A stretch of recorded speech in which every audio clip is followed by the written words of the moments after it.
ओम विश्वानि देव सवितर्दुरितानि परासुव यद्भद्रं तन्न आसुव। आज हम हिरण्याक्ष के बारे में वार्ता करेंगे, चर्चा करेंगे, उसकी कथा कहेंगे। सुनिए।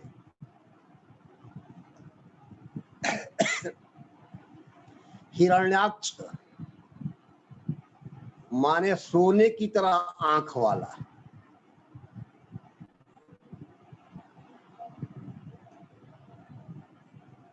एक हिरण्यकश्यपु था, हिरण्यकशिपु और हिरण्याक्ष। महर्षि कश्यप की कई पत्नियां थीं, उनमें एक दिति भी थी। दिति तो दिति के दो पुत्र हुए, एक हिरण्यकशिपु और एक हिरण्याक्ष। ये दोनों जुड़वे थे, जुड़वे भाई थे। हिरण्याक्ष छोटा था, हिरण्यकशिपु बड़ा था। दोनों दैत्य कहलाए। दिति के पुत्र होने से उनका नाम पड़ा दैत्य। और ये दोनों बहुत ही बलवान थे, अपने समय के बहुत बड़े बलवान थे। फिर ब्रह्मा जी से वरदान भी प्राप्त कर लिया। तपस्या करके ब्रह्मा जी से इन लोगों ने वरदान भी प्राप्त कर लिया। ये दोनों भाई बल, अपने बल के आगे किसी को नहीं समझते थे। लेकिन किसी चीज की सीमा होती है, सीमा पार कीजिएगा तो अति का परिणाम होता है अंत। इसीलिए कहा गया है अति सर्वत्र वर्जयेत, अति नहीं करना है। तो भगवान विष्णु के अनेक अवतार हुए हैं। इनमें से एक अवतार है वराह का, सुअर का। सृष्टि की प्रक्रिया चल रही थी और उसी में कश्यप अदिति के संतान के रूप में हिरण्यकशिपु और हिरण्याक्ष दोनों सृष्टि प्रक्रिया में बाधक बन रहे थे। बाधक बनने का मतलब है आताई थे। ये किसी को मारना, किसी को दबाना, किसी को कुचलना जानते थे। देवताओं से वैर था ही, क्योंकि देवता जो थे वे सौतेले भाई थे, आदिति के पुत्र थे। इसलिए देवताओं के साथ इनका व्यवहार अच्छा नहीं था, देवताओं का भी इनके साथ व्यवहार अच्छा नहीं था। परस्पर दोनों जो है वर्ग, मतलब कि देव वर्ग और दैत्य वर्ग, दोनों एक दूसरे के कट्टर दुश्मन थे।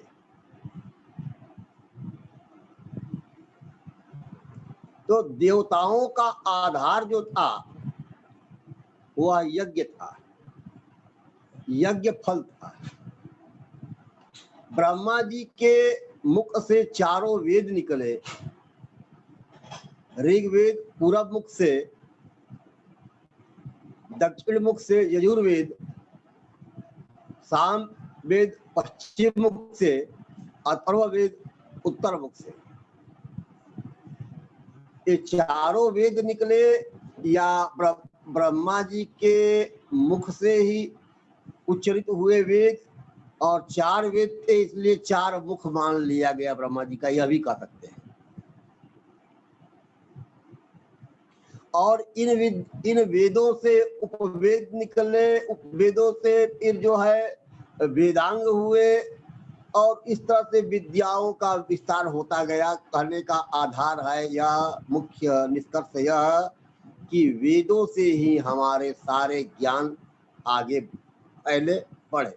वेद का अर्थ ये होता है ज्ञान है। तो उस समय, जिस समय हिरण्याक्ष का अंक फैला हुआ था, हिरण्यकश्यप का भी आतंक फैला हुआ था, लेकिन दंड समान न्याय व्यवस्था होने पर भी सबको समय पर समान समय पर दंड नहीं होता है। यह भी कहिए कि हिरण्यकश्यप से कुछ मायने में जरूर कमजोर था, इसलिए पहले छोटे को ही मार डालने का। गुरुजी क्या है आतंक के मीनिंग? क्या है आतंक के मीनिंग? अष्टांग, आतंक, आतंक, आतंक माने दहशत, भय। तो पहले हिरण्याक्ष के आतंक को समाप्त करने के लिए भगवान विष्णु ने ब्रह्मा जी की नाक से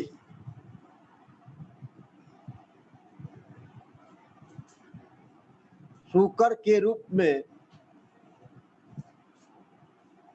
अपना अवतरण किया, माने उतरे, बने, पैदा हुए। सूअर के रूप में भगवान आए,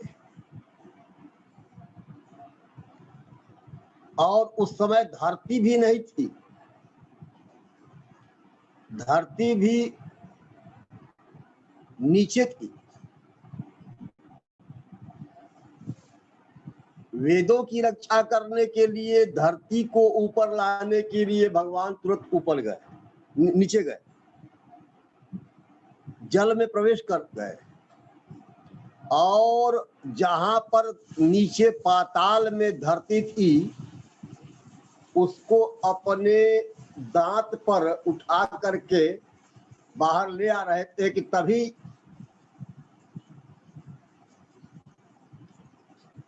हिरण्याक्ष ने उन पर आक्रमण कर दिया।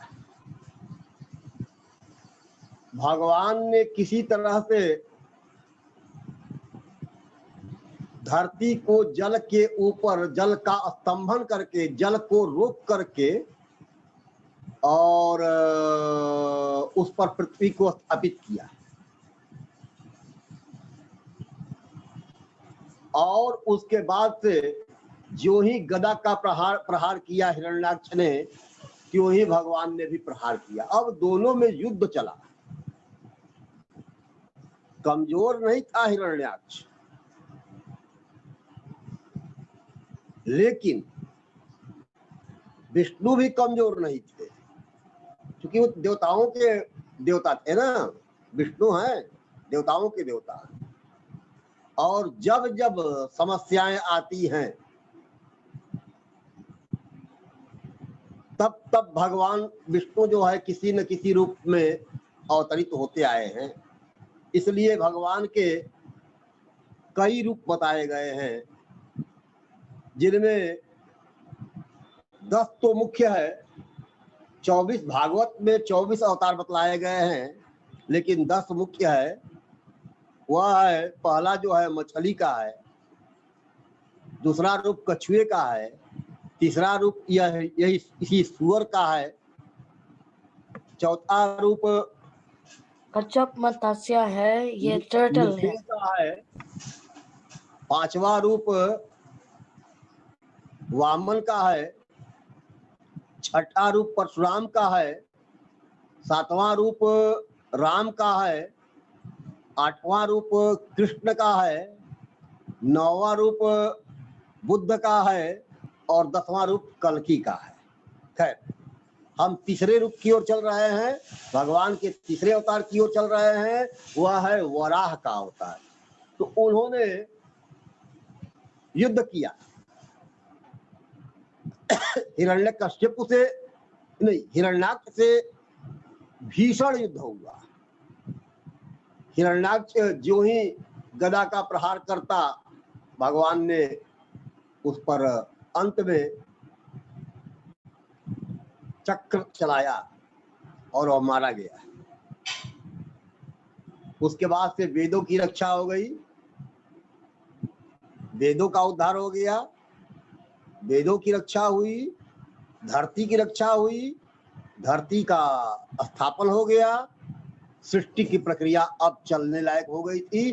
क्योंकि धरती रहेगी तभी न वनस्पतियां होंगी, जीव जंतु होंगे, मनुष्य होंगे, सब आगे बढ़ेंगे। तो यह हुआ, यह भगवान का। लेकिन भगवान विष्णु का यह वराह रूप जो है, यह बड़ा काम का रूप है, इस मायने में कि भगवान को यज्ञ वराह भी कहा जाता है, यज्ञ देव भी कहा जाता है, यज्ञ रूप भी कहा जाता है। तो उनके शरीर से सुअर के रूप में जो भगवान हुए, उनके शरीर के जो रोए थे खड़े खड़े, उनसे कुशा हुआ। कुशा जो है एक घास है जो पूजा काम में आता है, और फिर जो है उनके कान से, उनके पैर से, उनकी पूंछ से, उनके पेट से अनेक यज्ञ की लकड़ियां तैयार हुई, ये पात्र तैयार हुए, अनेक तरह के जो है यज्ञों के विधान उत्पन्न हुए, अनेक तरह की यज्ञ पद्धतियां चली। तो वराह का यह रूप जो है, यज्ञ वराह भगवान का यह रूप जो है, एक ओर तो है ये वेदों को के उद्धार करने वाले हैं, एक ओर ये धरती को स्थापित करने वाले हैं, एक ओर ये हिरण्याक्ष को मारने वाले हैं, एक ओर जो है यज्ञ की प्रक्रिया को उत्पन्न करने वाले हैं। इस तरह से वराह भगवान का यह स्वरूप जो है अपने आप में, देखिए हमारे यहाँ पुराणों में भी एक वराह पुराण भी है, और वराह पुराण में धरती माता और वराह भगवान दोनों में संवाद होता है, बातचीत होती है, और उन्हीं के आधार पर सारी बातें कही गई है। तो यह वराह भगवान का स्वरूप है। वराह भगवान को पृथ्वी का उद्धार किया था, इसलिए वह हमेशा याद किए जाएंगे।